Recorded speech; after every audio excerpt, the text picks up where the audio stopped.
there are many of our people who are thinking more deeply and more broadly, looking at it as it actually is, and are beginning to see it more in the international context and the relation that it has with the African struggle, a human rights struggle, or the struggle for human rights. And as such, we can then take it into the United Nations. And bring about the freedom of these people by any means necessary. All right, so we can go ahead. I think we are ready to discuss. So, hey everyone, welcome on the live. This is WCC, and we are on Clubhouse, and we are also recording on Zoom, so that we can give the opportunity to other people who may not be here to also contribute. So today's discussion is about globalization, or the effect of globalizing or globalization on African people or on the African continent, and the influence of neocolonialism. So today's discussion will based on everyone participating. So I would need for people to give their view about globalization, because it is I think I would say it is a sensitive topic that we want for people to give their view on what globalization actually means, or if globalization do have an effect on the African continent and on the African people worldwide. So not to waste time, we're going to get into it. So I'm going to be looking here. So if anybody have a question, just raise your hand here, and then I'm going to see it, or you can just talk, and then I will stop, and you can come out with your input as well. So I'm going to read the first question, and then I would like for people to give their view based on our question as we discuss. So the first question here, it says, before getting into the topic of globalization, what comes to mind when you hear the term or word globalization, or what is globalization? So we use our terms over and over, and this term came in, I believe, around the 18th century. So we use it over and over, but what do it really mean, when we say globalization?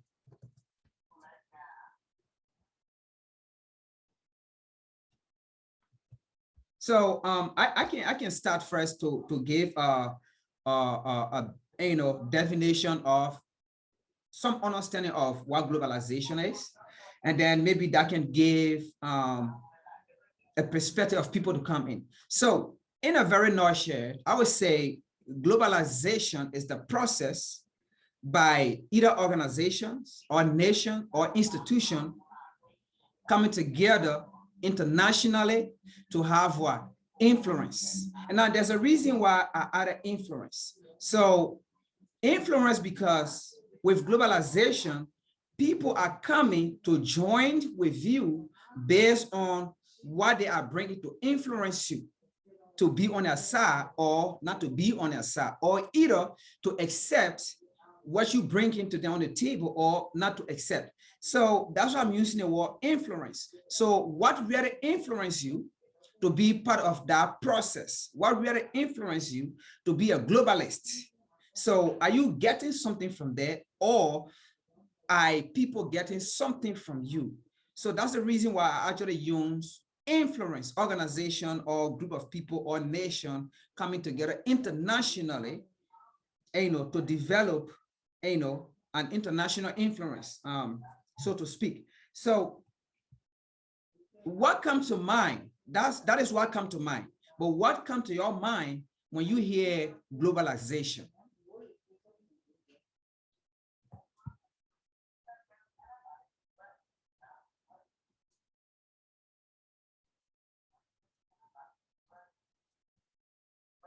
All right, so I will go ahead to get to the next topic. So maybe as we... I'll give a little feedback. I really can't talk too much, unfortunately, tonight. So, but I'll just talk a little bit at the beginning.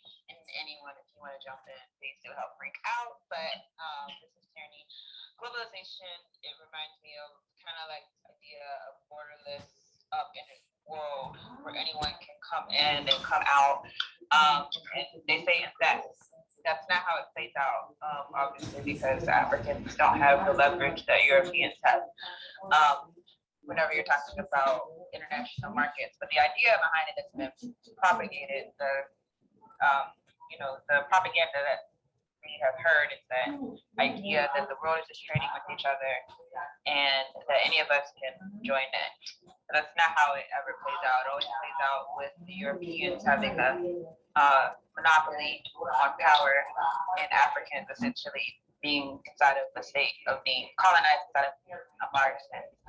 I'll say that, Frank, if people aren't being responsive, please just add your input as far as how things are, because I'm sure you have a very deep perspective on globalization as well. All right, so before we can get to the next question, I'm going to go back to globalization because I was waiting for people to come in and to give their view on what do they really understand by the term globalization. So now let me just get into it. So when we say globalization is an arena or a way created internationally for other actors to participate, to agree and disagree. But with Africa, we have never been on the forefront of globalization, and nations that we try to add our way, specifically Western nations, have never given African people the chance to be part of the globalists.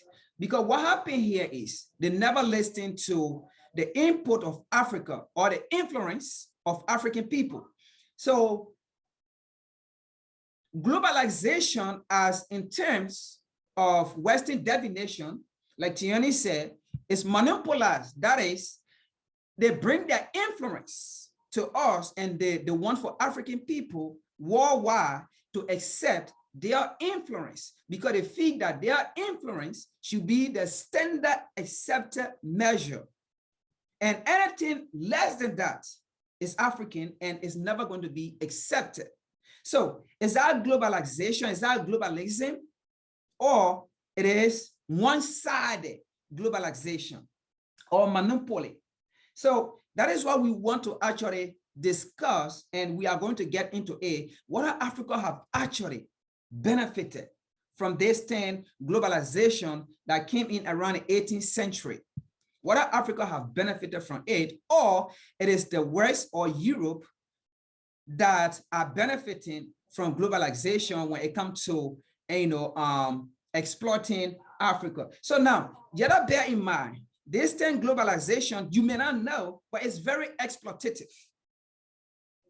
In an African perspective, when you look at it, it's very exploitative in the sense that African people never really participate. So when we talk about globalization as well, we see it happening all around, right? Now, we do not have, let's go back again, we do not have an observer, for example, on EU when we do not have African observer on EU, right? We do not have even UN. Africa is not a permanent member of the United Nations in the first place. Africa is not a permanent member, a whole continent. Now, but when it comes to Africa, right, we have other entity that serve as an observer on an AU platform. Is that globalization? I don't think so. It's not a globalization. Now, you may also say again, but why is not a globalization? Because in the first place, we have African in Europe and in America, we have African all around the world. I don't think that is actually globalization because we have the human race all around the world. So African people being in Europe, African people being in America, they're not really participating to the global agenda or to the global influence because nobody influencing the African contribution of what needs to be done to have effect on the African population or on the African masses. And that is why African people in general, we don't really have protection. But other nations, they do have, how do you call it, protection. Other citizens do have protection. So the Chinese might be in America here. Chinese have protection, globalists, because you cannot touch a Chinese citizen, although they might be American citizen, but they are still citizens in China. So in reality, the Chinese prime minister or the Chinese government still protect them here. So that is why most of the injustices that you see going against Black people, for example, in America here, nobody protects Black people, nobody talks for Black people. But if on the other hand, that should have been Chinese or Australian or German man or English man, it will be resolved quick. Because why?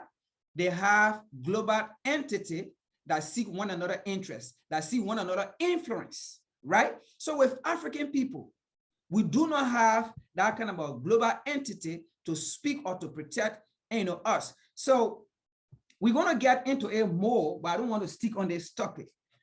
But I just want you to look at the broad aspect of when we're talking about globalization, what it really means. It doesn't just mean because we have African in Europe, we have African in America. They are there, but they are struggling on their own.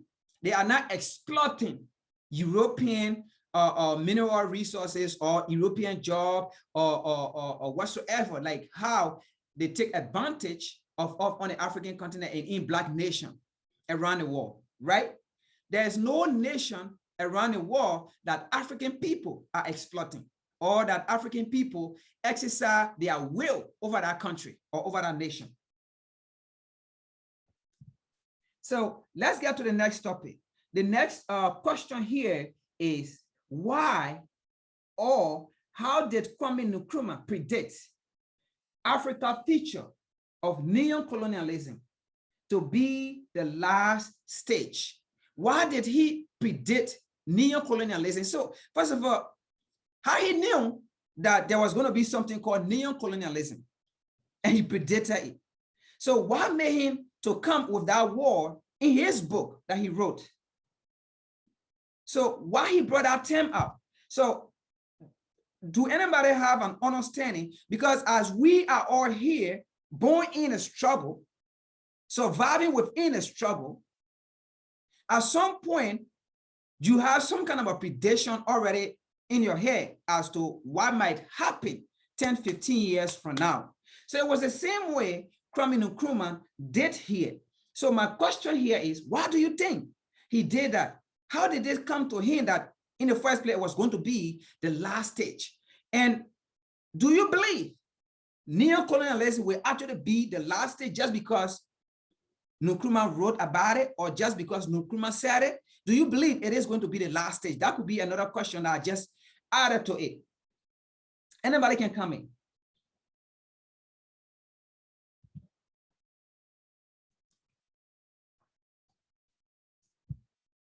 Okay, I can get into it as well, and then maybe later somebody can come in to give their view as to why Nkrumah predicted this time period years back then, right?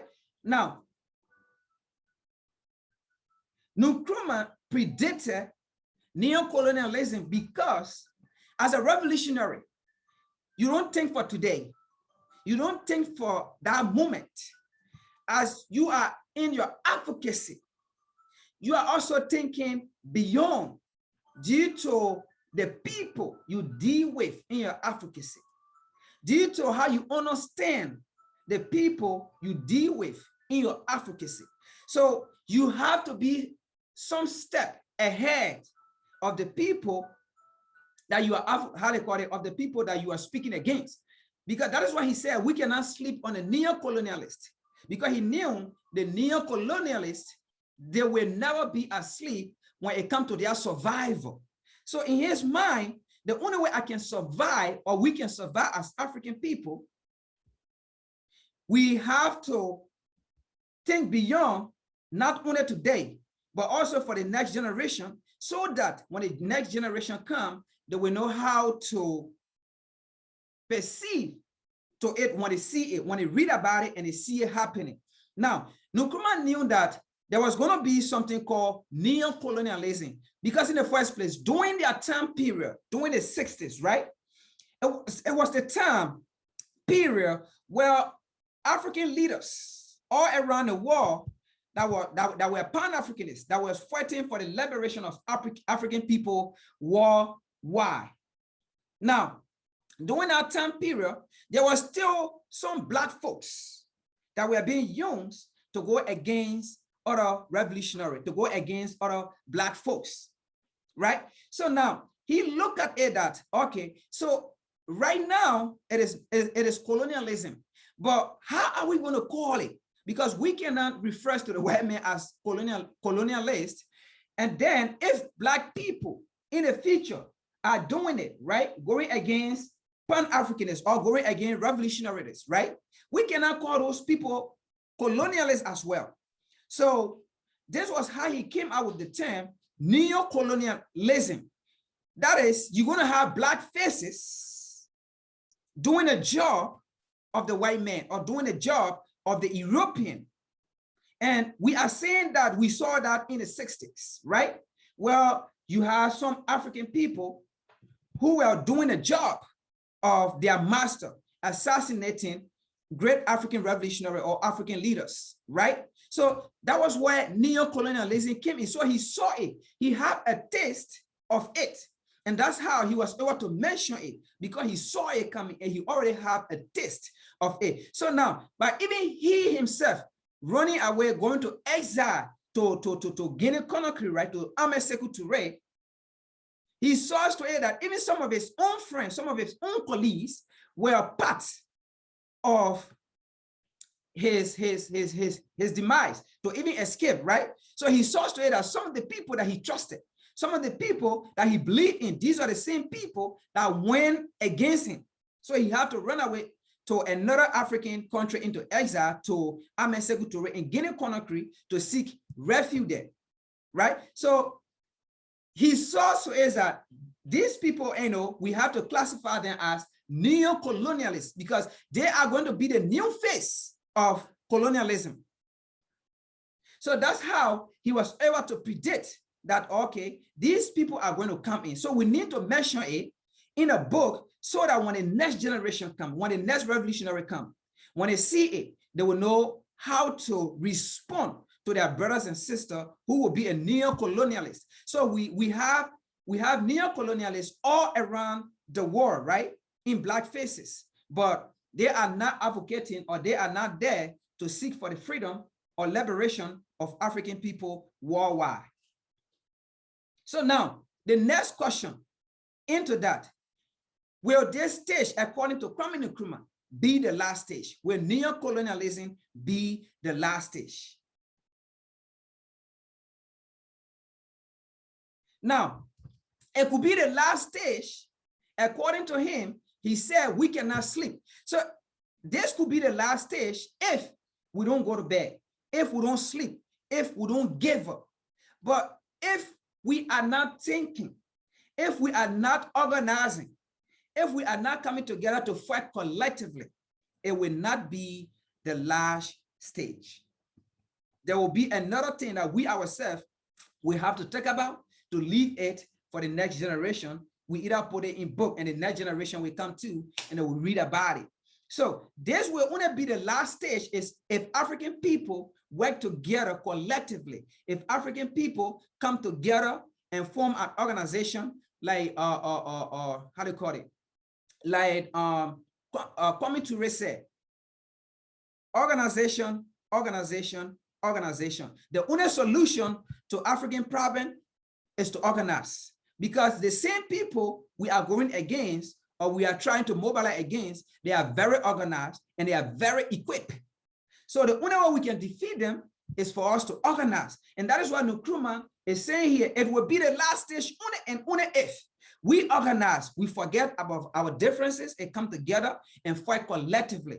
That's the only way this neo-colonialism would be the last stage. If not, it will not be, because we have so many. In fact, the neo-colonialists are even more than the colonialists themselves, doing a job of the colonialists, because they want to be in position of power, That could be number one. They also want to be identified with their colonialists. That could be number two. And they also want power at a certain point of time. So if they want power at a certain point of time, they will go against their own people or some of the revolutionary leaders or people that are, seeking total liberation for their people. So anything to add? Anybody want to add anything?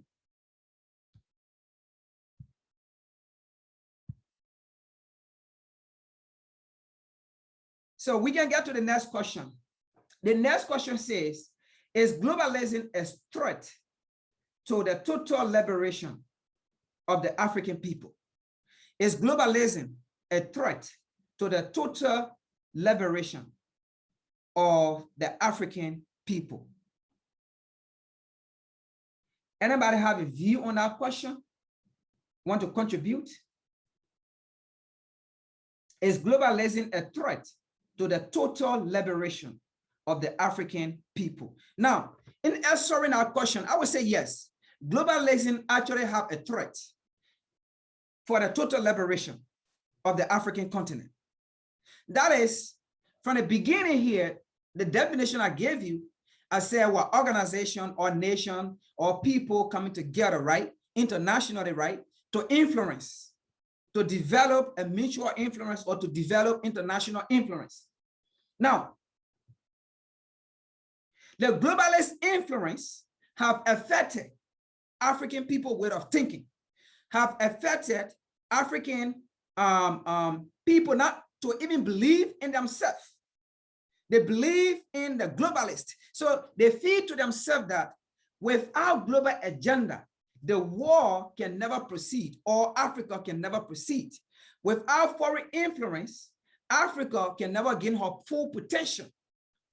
So we having that kind of mentality is a threat to for the total liberation of Africa. Now, it's also a threat because we invite people into our meeting, into our organization. Now, it's also a threat because we don't even know who sit among us. Because just by you seeing a black face, that doesn't mean that black face is in the interest of the collective masses, or that black face is in the interest of what is being discussed for African people to gain self-determination. So you never even know who that is sitting with you in that meeting. You never even know who is contributing, whether it is from their own mind, or it is from their heart, or it is from a revolutionary standpoint. You don't know. So globalism affect Africa and African people in so many ways. In so many ways. And we're going to get into some of that. So yes, and, it is a threat. It is a threat because nowadays, even you trying to talk to an African about revolutionary movement, the first thing they will say is to you, if you even mention the war, you being an Africanist, right? By you saying you are an Africanist, you will even find some of your brothers and sisters that will tell you that war sounds divisive. So when you say you are an Africanist, so how about the Caucasian? How about the European or whosoever that is not of African will say, well, being an Africanist is not an European entity where I need to find myself, right? They will say you are being divisive, you are bringing a division among people. But when it comes to the European, why is it called European? It's not the same, division. Why is it called a European Union? It's not the same division. But again, that is how globalizing has indoctrinated our people. They're not even thinking the right way. So any things that you try to bring to them that will empower them, even if it sounds right, just how the Caucasian or the European one may sound right, but once it is African, people don't want to listen to it because in the first place, a lot of Africans don't even want to identify themselves in the first place as an African before you say an Africanist.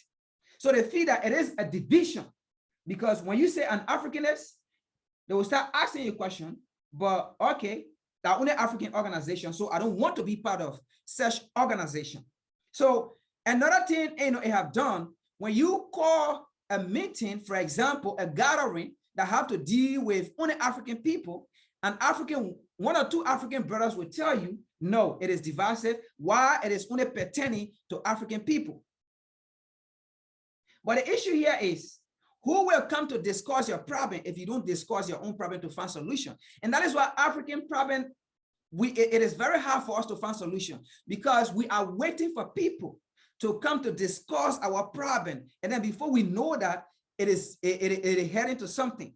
So that is another effect globalization have had on African people. So that is another threat. So anybody want to add anything? Oh, okay. Yes, Nkrumah, you can go ahead. I think Nkrumah hands up.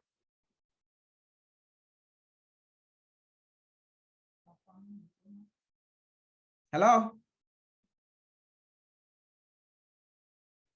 Can you guys hear me? We hear you. Yeah, I think Nkrumah has, or he want to say something. You have to invite him to speak or something, but I don't think he has hands up.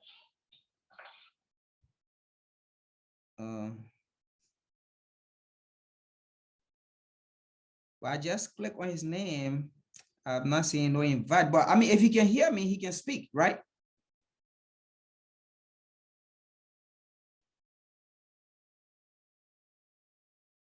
Okay. I think I just did. I just invited him. Okay, Nkrumah, can you hear me now? Yes, hello? Yeah, go ahead, speak. Well, thank you. First of all, I'll just take this quick time to say it's quite an honor. I think you both know I've been listening to you for a while, and I'm definitely appreciative of your contributions to the struggle. I just want to chime in because really everything you're saying, I agree with. I just want to say that I think it's always necessary that we point out the economic benefits of scientific socialism, how it would apply in the context of the continent, and how these organizations that we're talking about should be at some point maturing into institutions, and then from there, the next stage would be government institutions as well, if you can follow me there. And I think it's always necessary to do that because we hit the political part. And Nkrumah always said that the problem is political. The problem is economic, but the solution is political. And I just don't hear enough of the extolling the virtues of scientific socialism enough. And that's, I guess that's in terms of all revolutionary collectively. I just don't hear that. So I think that's necessary to do that. And, you know, we can work that in, you know, I think that would sort of really give a real balance to what we're saying in terms of the transformation that we want to see.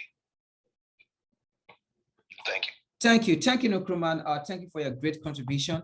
And that is what this platform is for, because we want to hear other people's view. We want for people to come in to give their view, because we need to work together collectively. So we feel that by we discussing these themes and people coming with their idea and people feel important that they are contributing to something, and you know, this will really build us as people, as a people to come together. That's why you might be in different organizations, and that is fun. That is what we want. We want you to be part of an organization for the masses. And once you're part of that organization for the masses, it is very easy for us to come together to discuss, because you know what? The struggle are the same. And that is what makes it very easy for us to come together. It doesn't matter whether you live on the continent. It doesn't matter whether you live out of the continent. The struggle of Black people, of African people, it is the same. The struggle are the same. So it is very easy for us to come together to discuss some of these things, or to discuss anything pertaining to people, because what affects African people on the continent, it is the same thing affecting African people out of the continent. So that is what Nkrumah said, whether you are from the north, whether you are from the south, whether you are from the east, West, we are African, period. Now, let's get to the next question. The next question says, is Africa part of the global economy or society? Is Africa part of the global economy or society? This is a very sensitive question. Is Africa part of the global society or economy? Now, most people who don't really understand the struggle, most people who don't really know how to interpret the struggle, will answer this question to say, yes, Africa is part of the what? The global society or the global economy. Now, I would say no. Africa is not part of the global economy. For one fact, let's say this. It is a fact that when the other world leaders borrow money, that's the first thing. When the other world leaders borrow money, they never pay back with interest. When they borrow money from World Bank or Wish of the Bank or from the European Bank or from whatsoever the situation may be, they never pay by interest. They pay back what they borrow. On the other hand, Africa pay back with huge amount of interest. And Africa being in quote, a continent that is in dying need. So how can you be in dying need and then somebody borrow money to you and then they expect you to pay back with huge sum of what? Interest. And a country that is not in dying need, the country that is not poor, go to that same place and borrow money. A country that can even print money. Africa don't print money, a whole continent. That's another thing we're going to discuss as well, whether we're part of the global economy. Now, nations that do print money, they go borrow money and they pay that money back with no interest. But Africa, claiming to be poor, when they go borrow money, they pay back with huge amount of interest. And who dictate to them as to how many interest they need to pay? Are they African people? Do they sit on the table to negotiate? Do African people tell them, listen, based on our circumstances, this is how we want to pay back your money. We want to pay either 0.0000001% interest rate. No, they don't ask African people. African people don't participate in it. They sit down and give their interest rate to African people and says, this is how you're going to pay back our money. And then they dictate to African people on where to use that money and how to use that money.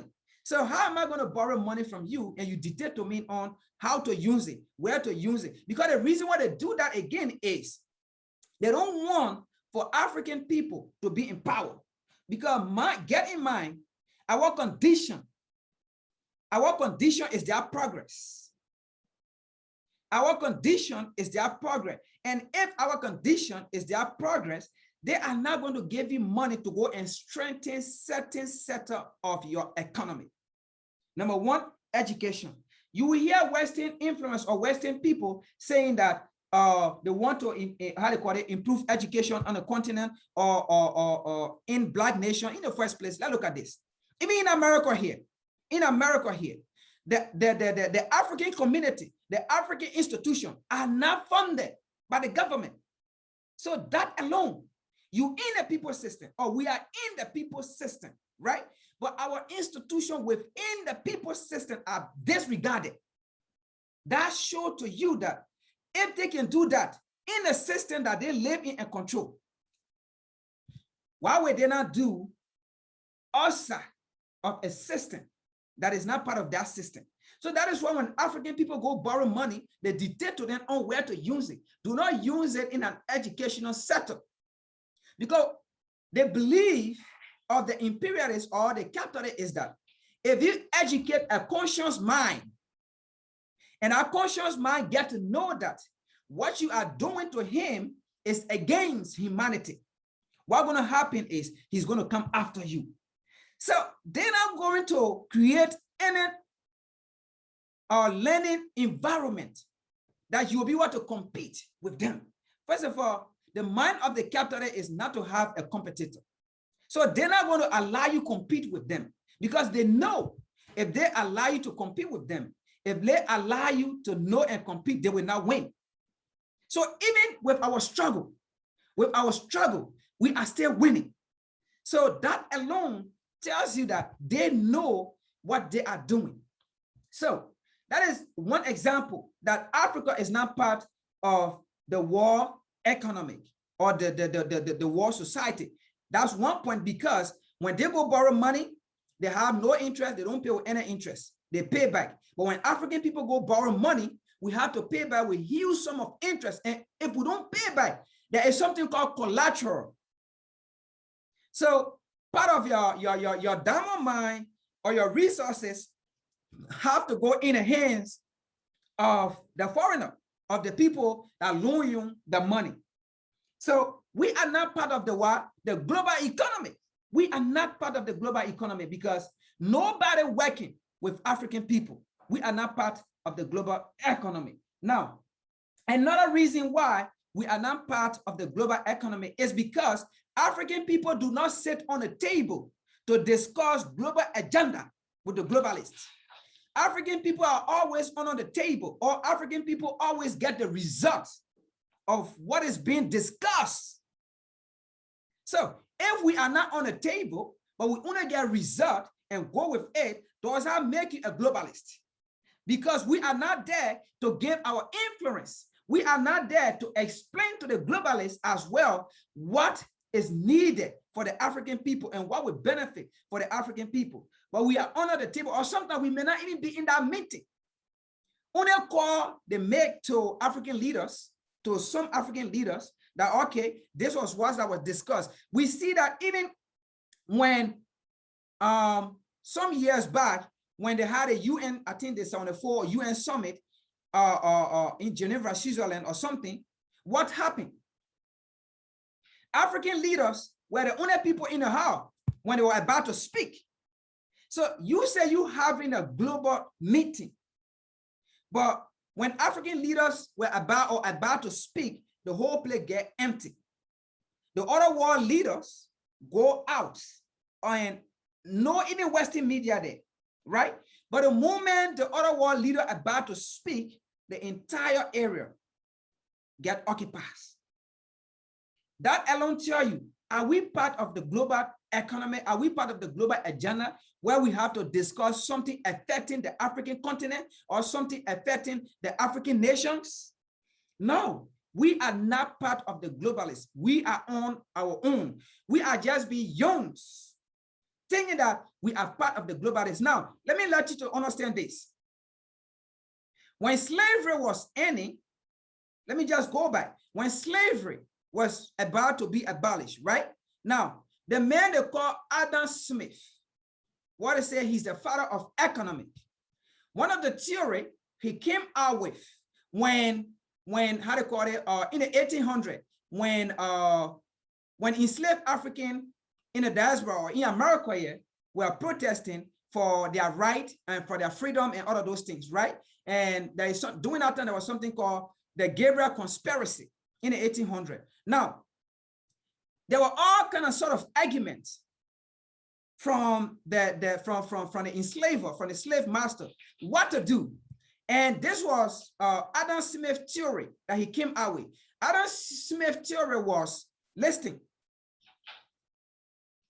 in order for African people or the enslaved African people not to go against you, make them feel that they are important. Make them feel that you love them. Make them feel that they are part of your society. And in our case, in their mind, they think they are free, but they are not free because you're showing love to them. You're giving them some sort of health care and thing. You're giving them what they are asking for. So in our case, they will not see themselves as slaves because you will tell them anything you want them to do and they will do it because they think that you are showing them love. You are not beating them. You are not insulting them. You are not starving them from food or from water and all of those things or hygiene. You are not depriving them. You provide it for them, right? Once you do that, the slave would think that, okay, the master loves me. And anything the master tell them to do, they will do it. Even if you want them to be counterproductive, produce more goods and things, they will do it. But what Adam Smith did not do, he did not measure the labor with wages or with wage. So he was not in the idea or the notion of what abolishing what slavery. That's not what he was for. But rather he was telling the slave master, just show some motivation, just show some empathy. And once you do that, the slave will love you. Anything you tell them to do, and they will do it. And that is why what's going on with the current form of globalism. So just to make African people to feel important. I mean, let them come for the meeting. Let them come to the UN summit. And, and let them give some speeches. Let them do some recording. Let them take some pictures with us, right? They will feel that they are part of the globalists. But the messages or the messages of the African people get it across as the globalist. No, that is why we are not part of the globalists. Now, they will go there on a UN summit and they talk about poverty. They talk about how they call it, educational facility on the continent. But do they listen to it? No. Now, one of the reasons why as well we are not, or African people are not part of the globalists, let's look at this for instance. Where in the Western world have you seen the conflict? And that conflict take time to be resolved. For example, some years back in Ukraine, there was a conflict there. What happened? UN stepped in the quake because they know that it is part of Europe, right? If they don't step in it and it go further deep into it, it will affect Europe. And once it affects Europe, it will also affect the surrounding nation or the surrounding continent. So UN went in quick to make sure in Ukraine at that time, that confusion was dismissed and it was stopped and life went on, right? But now you tell me, in Africa or on the African continent or African nations, there have been conflict over years, over decades. What is UN doing? And like, for example, DRC Congo and UN presidencies, even in DRC Congo, over 60 years, right? But almost every day, about 40 people of African people lost their life in the presence of UN. What have UN done to stop the conflict? And the mission of UN is peace. One of the key mission or primary objective of UN is what? To secure peace. But what is UN doing in DRC Congo? What is UN doing with all the war that is around the African continent? What is UN doing to stop it? Nothing, right? They're not interviewing, right? Now, that is another clear example of why Africa is not part of the global economy, why Africa is not part of the global agenda. We are on our own. So you gotta start fooling ourselves, because once in a while, the slave master call us to come and give few speeches, to come and then they sit down and take few pictures with us and think, and we put on social media and then thinking that, we have done something better. But the issue here is what we really went for, or what we really do go for to discuss with these people. Are they listening? No. Another reason why Africa is not part of the global agenda is that we don't have a saying. Because anytime things affect us and we want to talk about it, and you see some African leaders want to stand against or want to stand to face the globalists, what happened? They come against that African leaders or that revolutionary leader as an enemy. And it makes sure they take you down because they feel that you are not listening to them. But they are not willing to listen to you, right? But they want you to listen to them, despite you know your situation, despite you know your struggle, and despite you know the solution to your problem, and you telling them, no, this is the solution, because you as an European do not know my story more than me. I know my story. I know what affects my people, and I know what my people want. This is what my people want, and this is the solution. But that solution, again, it will empower your people. And once they empower your people, what that means is your people may not depend on the globalists. Because the aim of the globalists, right, in order to continue to control you, is for them to make you to depend on them. Because there's a common saying, the hands that feed you, it is the hand that control you, it is the hand that dictate to you. So that is their aim, not for you to be in power, not for anybody to come out to speak or to stand up to them to tell them this is what right for the African people, or this is what good for my people. They want to what dictate and to make decision for you. And you cannot make decision for African people and then you expect African people to be part of a globalist. We are not part of the global society.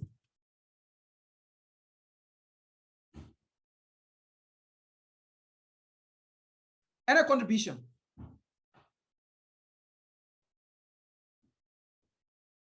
Now, another reason why, let me just get another reason, and then before we can go, because we're running out of time. Another reason why Africa is not part of the global society is because the globalists do not respect African leaders. They do not respect African leaders just how, unlike how they respect each other, unlike how they respect the American government, the French government, the German government, and all of those things, right? And the reason why they don't respect African leaders is because one thing, we do not have an army. And we will get to that later. I just mentioned it, but I'm not going to go into deep until we can get to that question. We do not have an army to defend ourselves. And now the globalists know that when you really look at history, right? All along how the globalists have succeeded, whether socially, economically, and those things, right? Politically, what made them succeed is through military strategy. Through military strategy. You can see that, right? For example, you always see them displacing their military weapon and their bases and all of those things. That is there to put fear in you. You see the Chinese military, you see the Chinese equipment, you see the Chinese making their own weapon and making their own machinery, right? And you see even America doing the same thing, Russia doing the same thing, the British doing the same thing, the German doing the same thing, and all of those things. On the African continent. And if you cannot defend yourself, you are not part of the globalists. And that is why among the globalists, they will cause noise and they will debate one another. They will go back and forth, right? They will never go against one another because the weapon you have, your friend have it. The machinery you have, your friend have it. So if he can sit here and throw a weapon, they can also say that and throw the weapon here or and throw a weapon to you. But African people, we do not have it. An entire continent do not have it. And that is why we are not part of the globalists, because we cannot defend ourselves. And if you cannot defend yourself, you are not part of an entity, and that particular entity, that globalist, you are not part of it. Now, let's get to the next question. If nothing, no contribution. The next question here is, have Africa ever have an equal or mutual benefit from globalization? Have Africa ever have an equal or mutual benefit from globalization? Now, okay, somebody want to talk here? All right, Nkrumah, let me see here. I can, okay. Yes, Nkrumah, go ahead, give your contribution. Okay, thank you. Wow, just learning how this thing works a little different from YouTube. In answer to that, no. We've always been colonial dependencies, mainly for producers of raw materials for the economies of the West. I think they've had it in that manner for a long time. The move to neocolonialism was part and parcel of that, bringing blackface into focus as functionaries. We see that very, very clear for quite some time. And I've always felt, and I've been in this thing for a while, about 30 years, they tend to maintain Africa as a raw producing dependency to the end of time. And that's my contribution. Thank you so much, Nkrumah. You actually hit the point. You hit the point because again, we cannot feed ourselves. We have what it takes to feed ourselves, right? We have what it takes to provide everything that we need, that we don't even need the war, to the extent the war even needs us the most. But again, I will use the war because of the lack of ignorance. I'm sorry to use it, but for lack of a better word, that's the only word I can use right now. For lack of a better word, because of ignorance, make us think that the war, or we actually need the war, or African people actually need the war. When half of what the war needs is with us, African. Now, let's get to that question. And Nkrumah just hit one point, one main point, which is very important in the discussion: raw material. Raw material, right? Now, what have African people? Now, let's take the question from what Africa have benefited, from the global society, right? What have African people, let's put the question this way: what have African people benefit from Europe, from America, from Europe and America, or even China, the West? What have African people benefit from them? And that's the question. But we just put the globalists there, right? But to make it simple, what have African people ever benefit from these people? No, like Nkrumah said, none. And he hit one point about raw material. Now, Africa in this global entity is there as a continent solely based on exploiting the mineral resources and taking into Europe, into China, into America, and then be what? Made into finished product. And then now that finished product, again, go back on the continent and be sold to all very expensive, right? It's just like borrowing African people money and putting huge sum of loan on it. It's the same way. They're just recycling these things and bring it back to us in different form. So you take our resources, bring it into your country, finish into finished product, and then bring it and sell it to our expensive. And sometimes they may not even bring it. What they bring to us is the leftover, what they have used, and they no longer have use for it. Now it is important for the African continent, and then take it and give it to us. And then even what they do, if they bring it onto us, they bring it into low quantity or low quality. Low quality, that's the word, low quality. And then bring it what? To us and sell it what? Expensive. So that is one main thing that Africa have not benefit from Europe, because with all this technology, now look at it, right? Now look at this. With all this modern technology, why not take like technology on the African continent? Because whole day, what happened, Western media, right? They know the situation, they know the solution to the African problem. But they want to do it out of propaganda, right? To even make the African people to go against their own leaders. And which, of course, you can understand why they should do that too, to go against their own leaders, right? Because that is why they are there for, not to be afraid as a leader, to make decisions to benefit the people. Now, they go onto the African continent with all this technology, they leave the technology behind, and then go on the African continent and extract the raw material, the mineral resources, and then take it into Europe, and then before what? They use their technology. Right? Now, for example, in this modern time, children in this part of the world, they don't know how to go to computer school. Before they know how to operate on a computer, or before they know how to use Word or Excel and things. Just by practicing using the phone or on a computer, they learn all these things. But in Africa, kids have to go to school to even know how to use Word or Excel and those things. We are stayed behind.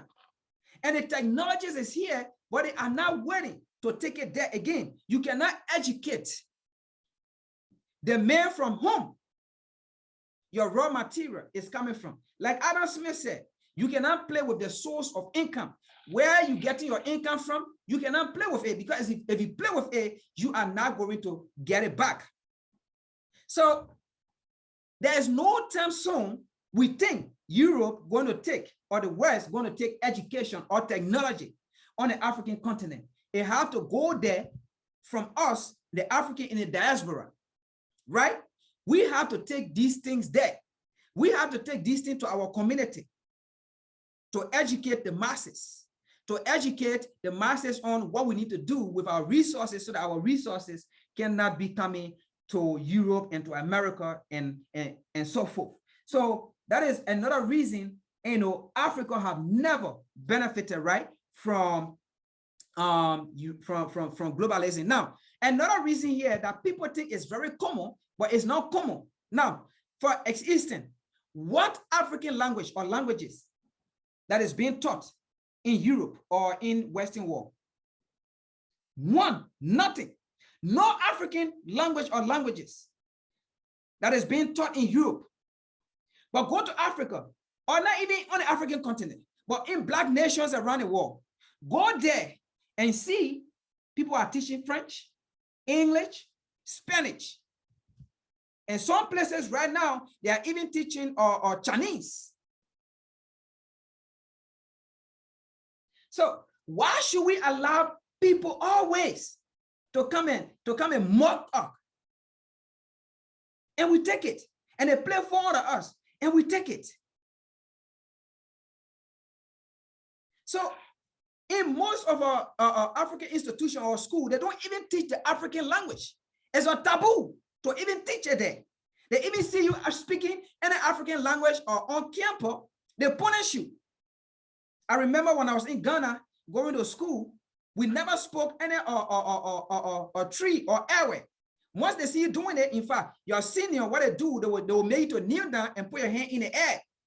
That was a punishment. And you will kneel down there for an hour just because you spoke a tree or airway or an African language. But meanwhile, in the school there, we were compared to take French as part of the language before you graduate. We were compared to learn English. And then we wonder why Africa is going this way. It's going the direction that is not right. You deny your own identity for another person's identity. You punish an African. You punish a student just because our student spoke his or her identity. But we speak English, we speak Spanish, we speak Chinese, and people are so proud of it. But you know what? The white man will sit down, or the Englishman will sit down and laugh at us every day. The Chinese sit down and laugh at us. The Germans sit down, the Portuguese, they sit down and laugh at us. Because they don't care to learn our language. So in other words, we're making things easier for them. So we learn their language, right? Once they travel to the continent or to African nations, it is easier for them to communicate with us. But when we travel, because not everyone in Africa wants to learn Chinese or French or English or whatsoever, but when we travel to those places outside of Africa, what happened? We on our own. We can't even find a job because we can't speak the language there. But when they come to us, they have somebody who can interpret, who can speak the language to them. They have somebody that they can communicate with. So that's another disaster. Another way that Africa have never benefit from the globalists or from the society or from the war, but the war have benefit from Africa because it makes it easier for their citizens to travel to Africa and have easiest access of penetrating the African institution, of penetrating the African society and getting to where they want to get, because it makes it easier for them to even get straightly to the king, and make it easier for them to even get straightly to the chief or to the elderly. They don't have to pass through this or to get an interpreter, and make it easier for them. And that is why in current day Africa, you will even see the Chinese or in a rural area money, because they went there, they met these chiefs, and they were able to communicate with them. That is the reason why you have English people in Africa, in the interior, in the rural area, mining our resources, right? Because they were able to communicate in English with the chief and the elderly people. But when we travel, we own our own. We have to force ourselves to learn the language there, right? So these are some of the things, that is affecting Africa. These are some of the global agenda that is affecting Africa as a whole. So any contribution? All right, we can go ahead. So the next question here is, have Africa and African people ever benefited from Western civilization? And what have it done to Africa and to the African people home and abroad? I can read that question again. Have Africa and African people ever benefited from Western civilization? And what have it done to Africa and to African people home and abroad? Western civilization. It's still globalist. It's still we are still on a discussion of the globalist. Okay, Ned, let me invite you in. Yeah, go ahead, give your contribution.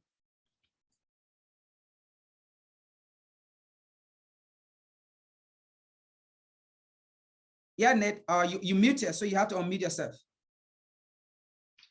Greetings, Frank. Thank you for allowing me on the stage. I think the short answer is no, basically, to the question answer, but I like how you're talking. So Thank you so much. All right, so let's get to that question. I will read a question again because I really, really love this question. It's still globalizing, but there is something we need to address here. So, have Africa and African people ever benefited from Western civilization? And what have it done to Africa and to African people home and abroad? Now, this is a very interesting question. If you ask most people now who don't really know, or who are not revolutionary, or who have not read deeper, they will say to you, yes, African people have benefited from Western civilization. Because why? They can speak like the white man.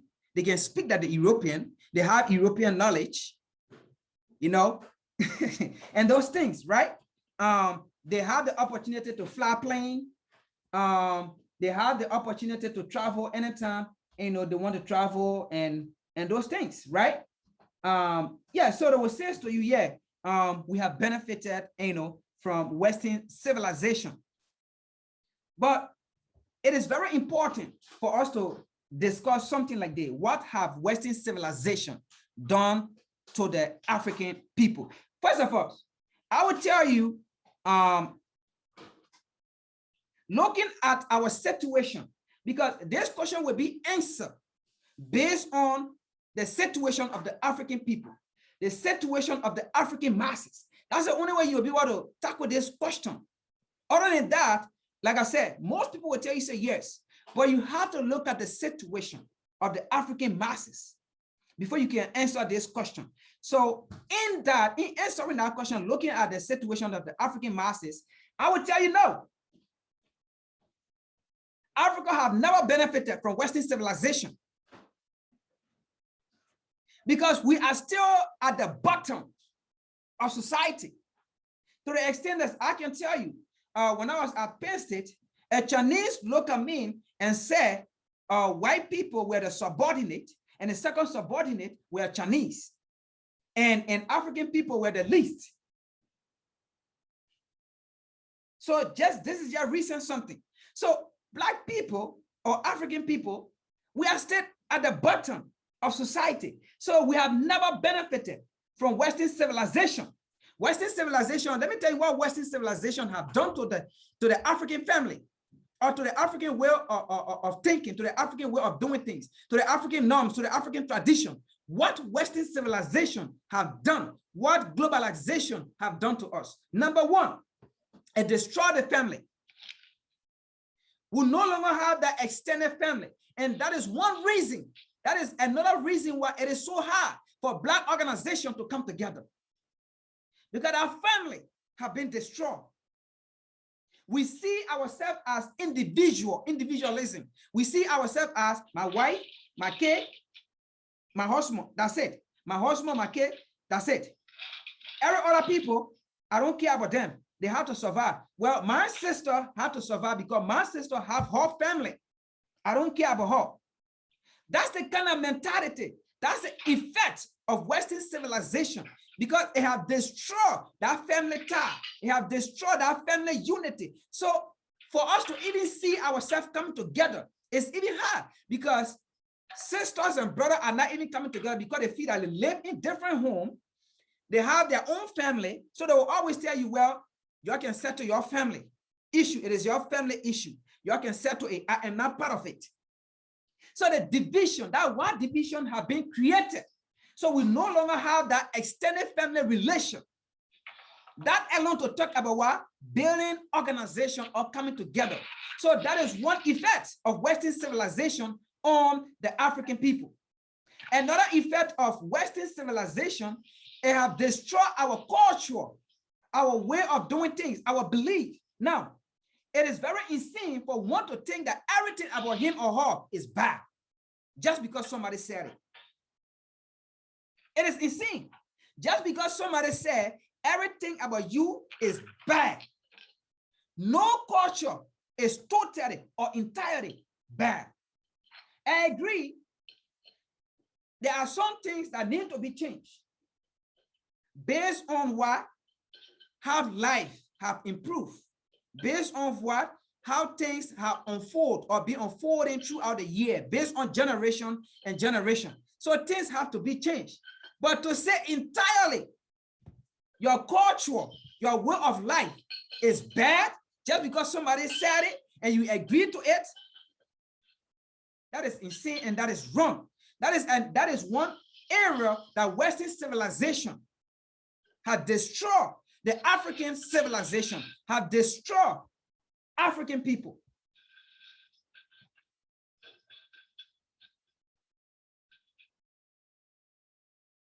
And because we do that, we do not even see ourselves as African. And you see, one thing here, right? If you cannot do anything, right, that will fit or anything that will please your soul, right, you will never be to yourself. You will now be to yourself. Yeah. Sorry to interrupt. Brother Nkrumah, I think you got to mute. We heard some background.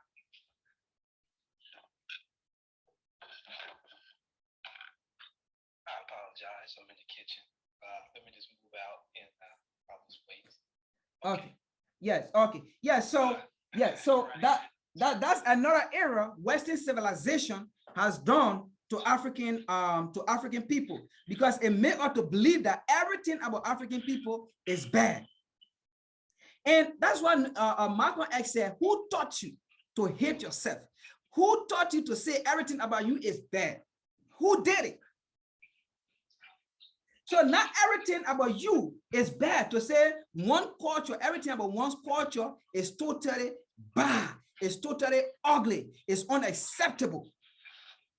That's another era Western civilization have done to African people. Another era that Western civilization, that African people have not benefited from Western civilization is, in a sense, that Western civilization have made African people to think that in order to be recognized, you have to behave like Westerner.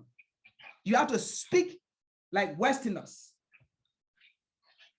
You see that even on the media, on international media. If you don't speak in certain tone, if you don't speak in certain way to sound like an European, you cannot be recognized on our media, or you cannot give news. So they train your voice on how to speak certain way. So in other words, they don't want you to be yourself.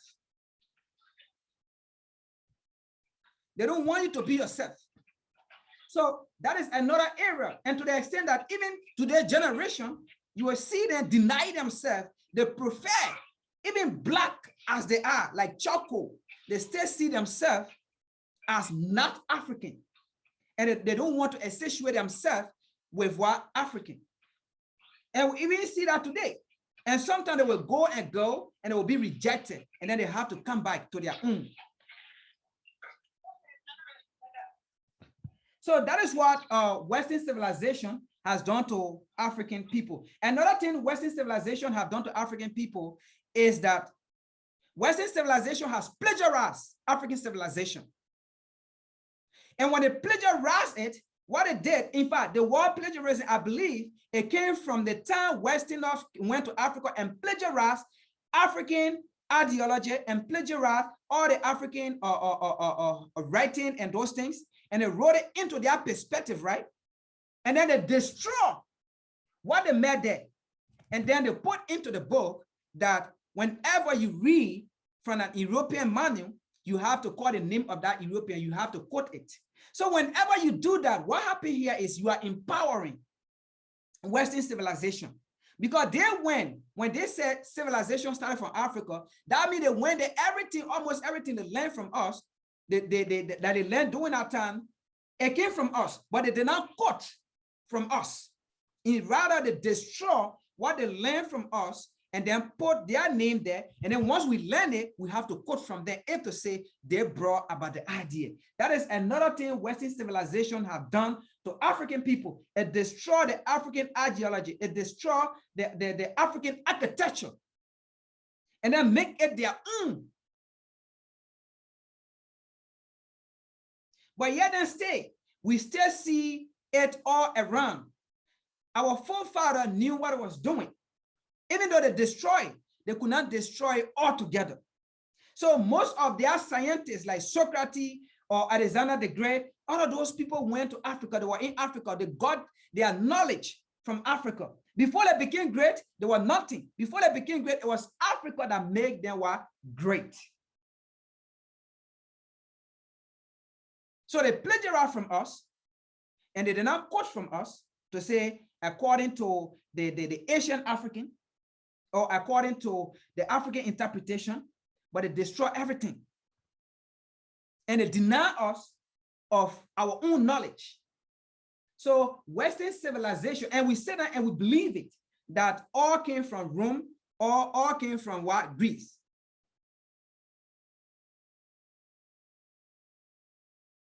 So another thing again, Western civilization has done to Africa is that it creates what? Neocolonialism. So it made African people not to believe in themselves.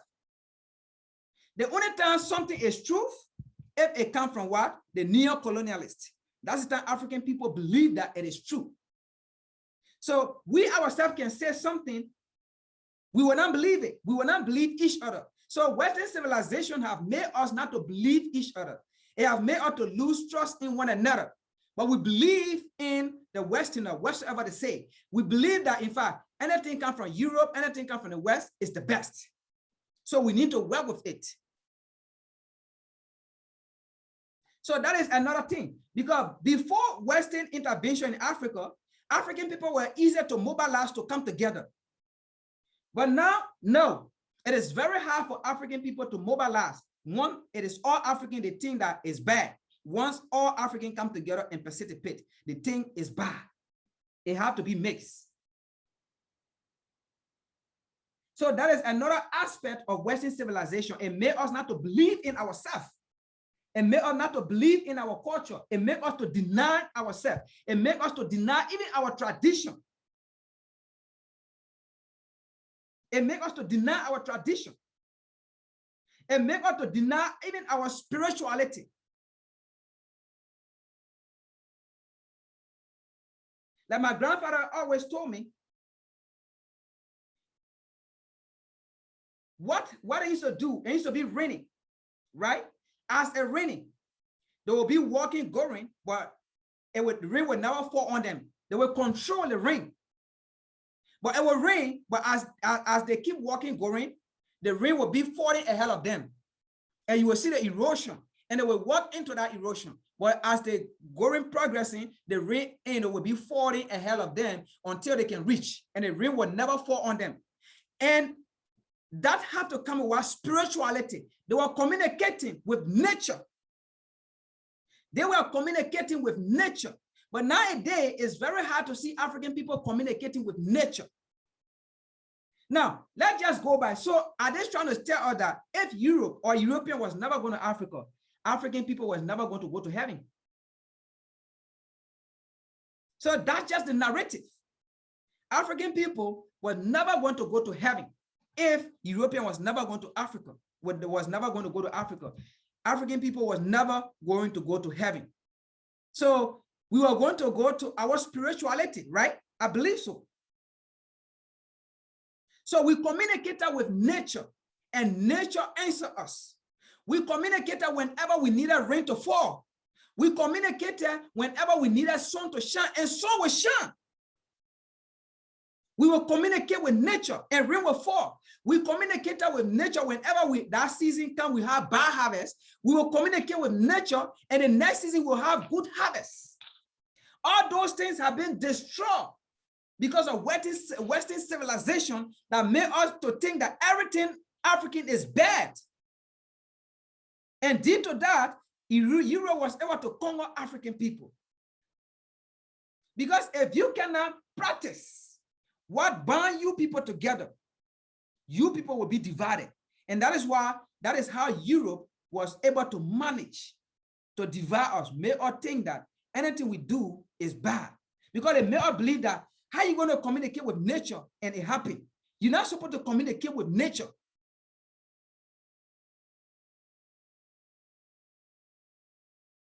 So those are some of the effects. There are many effects, but those are some of the effects Western civilization has done to African people, to the extent that we do not even want to teach our own history.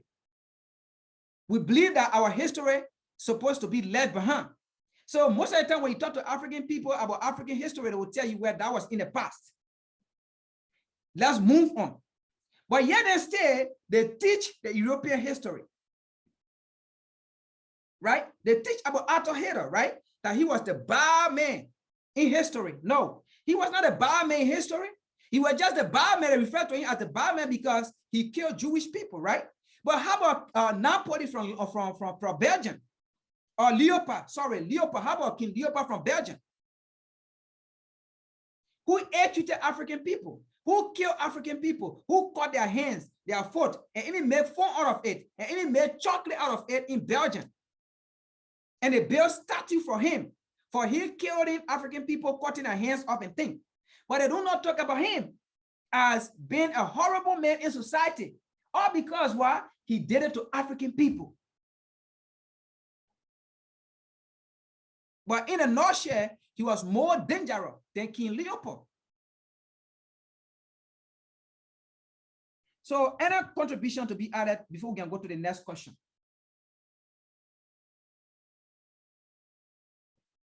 So to go to the next question, let me just add on what Western civilization. So Western civilization have made African people not to be what? Productive for themselves. Before the introduction of European onto the African continent, African people were produced for themselves. They produced food for the African people, never went hungry. No African village ever went hungry. No African village ever went hungry. No African child ever went hungry. The hunter, the made farm, food was surplus. But since Western civilization, African people became food shortage, no food. It made us to rely on the Westerner. That is another effect of Western civilization. It made African people to depend on the Westerner, to depend on Europe and America, to wait to bring food for us before we can eat, to bring what we ask for before we can get what we want. So it makes us dependent on them.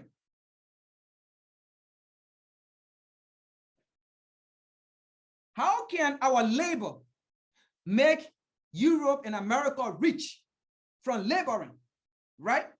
But when it comes to ourselves, we can't do for ourselves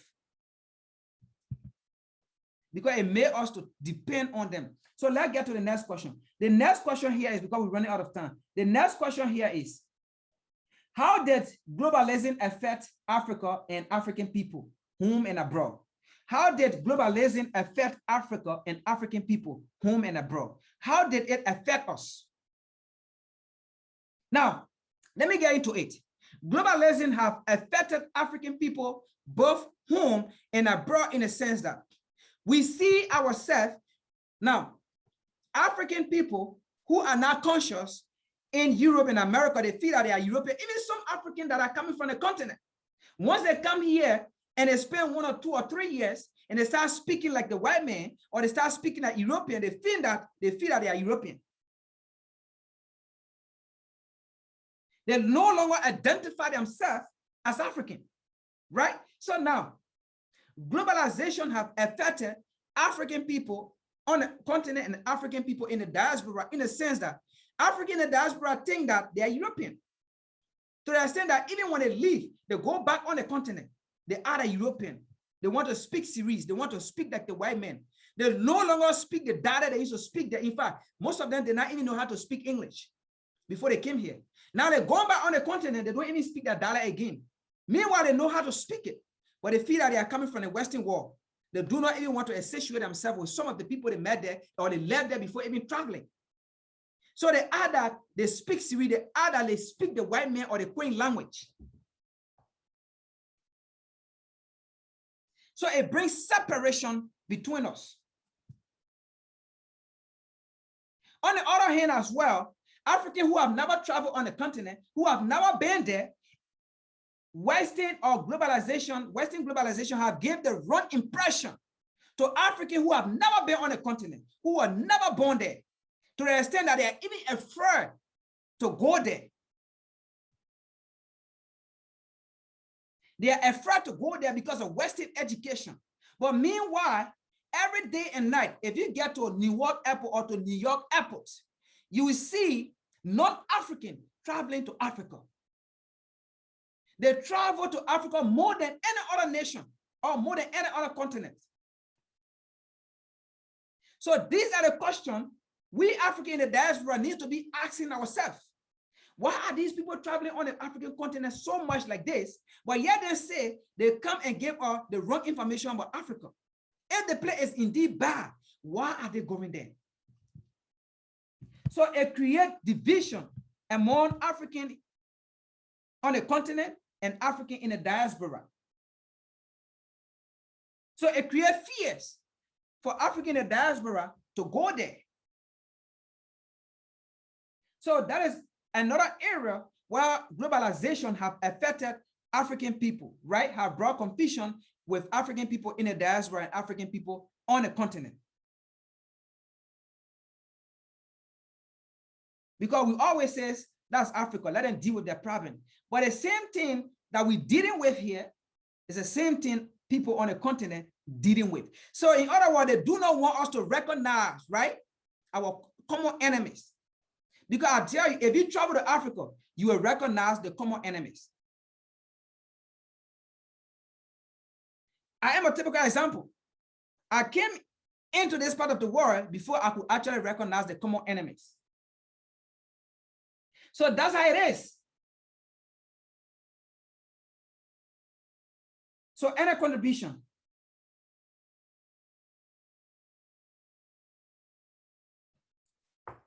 Yeah, just that. Go ahead. I agree. Yeah, as I was just saying earlier, I definitely agree with what you're saying, Frank. I think the situation definitely calls for more intensified efforts from revolutionaries collectively, globally. I think that we can do a much better job collectively in terms of waging the class struggle. Definitely have to be intensified. And also the ideological aspect, and this goes into what you're saying, but I think some of the solutions in that, mind you, recruiting and retaining people. I've seen a lot of people over the years come and go. It's just a big attrition rate that tends to happen. And A lot of that is the fact that there is a fierce struggle, ideological struggle going on in many of these revolutionary organizations, because they're very, very serious, as you all know. But I think that we have to concentrate a little bit more on that.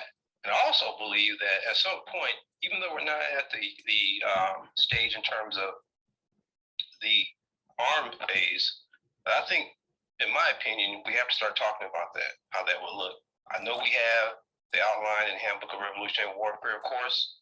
Some of us know that. But I think in terms of looking at the hardware, I think at some point, because the conditions, let us all remember the conditions as well, will tend to dictate how fast or slow we're moving to the ultimate objective of continental unity. So I think the collective need to concentrate on that as well. Thank you, Nkrumah. That's a very great contribution. And that just came to my next question. So you actually answer my next question. And the next question here is, how should Africa and African people, women abroad, approach globalism be? How should our approach to globalism be? And you just answer actually that question as a solution, as what we need to do. So any other contribution, anybody want to add to that question? How should Africa and African people, women abroad, approach globalization or globalism? Now, let me just add to what Nkrumah said.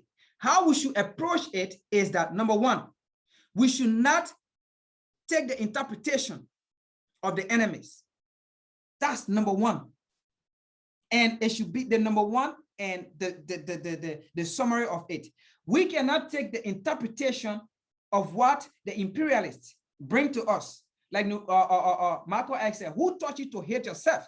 That means he's telling you who should bring solution to you. The same men that enslave you, the same men that oppress you, the same men that colonize you. Why should that same man be the one to bring solution to you? So the way in which we can approach globalism, both African, home and abroad, is for us to be our own narrator, for us to educate ourselves and not to rely on Western interpretation of our struggle, not to rely on Western interpretation of our solution, because our solution will not fit to our narrative. And that is why we will go using that solution and we can't go forward. And then we have to come back again, we get stuck. So we have to approach what affects us, ourselves, and approach it in a way that will fit to our narrative, in a way that we will be able to perceive it and interpret it. That is how we need to approach it. And we need to approach it in a sense that, look, we are all fighting the same thing. We are all suffering from the same system. We need to approach it by coming together collectively, political education. We need to approach it scientifically. That is what we need to do. We need to approach it by being unapologetic.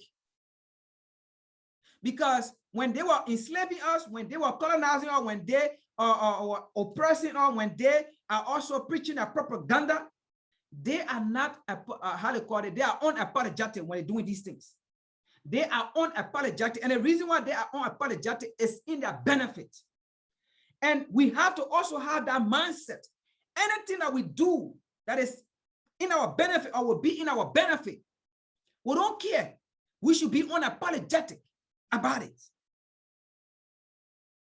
As long as it relates to our freedom, as long as it relates to our mobilization, as long as it relates to the African dignity, as long as it relates to our organization, as long as it relates to the masses, as long as it relates to what will free us, what will get out there, we should be unapologetic, because they are always unapologetic of what they do to us, despite they know it's going to harm us. They don't care because it is in their favor.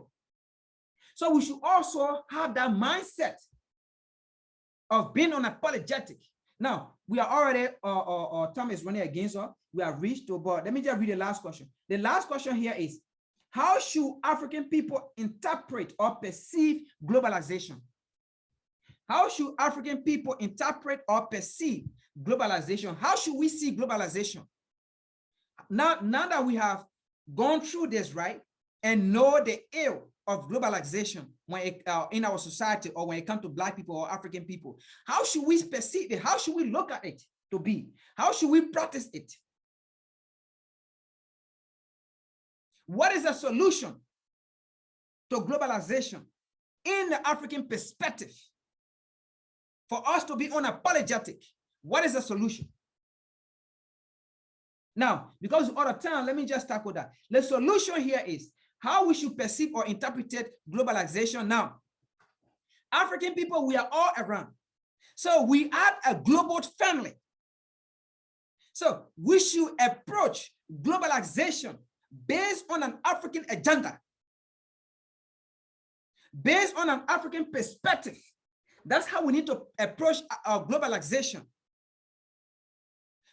African in the southern hemisphere, African in the northern hemisphere, African on the African continent, African in Brazil, and all those places. That's how we should perceive it. So when we're talking about globalization, we are not talking about non-African. Because for each time we talk about globalization and we invite non-African into it, it never worked for us. It have never worked for us in the past. Now that we have seen it, the effect of globalization, how it has been operating time to time, and we have never had any benefit or any good taste of it. So in approaching globalization, African people, for some reason, we are all around the world now. So we are global family. So when we talk about globalization, this is how we need to mention globalization. We need to perceive it. This is how we need to define it. African people globally come together and fight for a common cause and fight for a common goal to unite and have total liberation. You do not have to be on the African continent before you can fight for the African solution. That is why we are a global family, and that is how we need to look at it. I do not have to be in America before I can understand the situation of African people that live in America. I do not have to be in Haiti before I can understand the situation of the Haitian people that live in Haiti.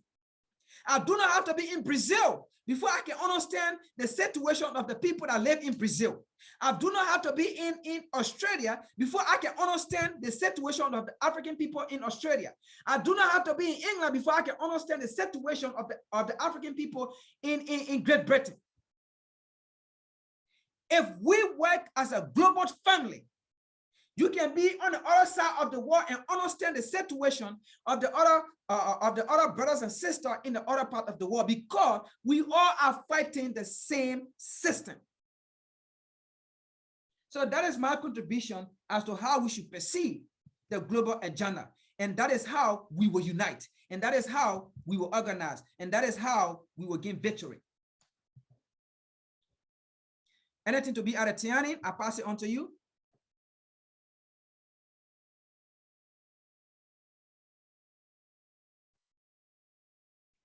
Thanks, Frank, for another great lecture. Are there any questions before we end out?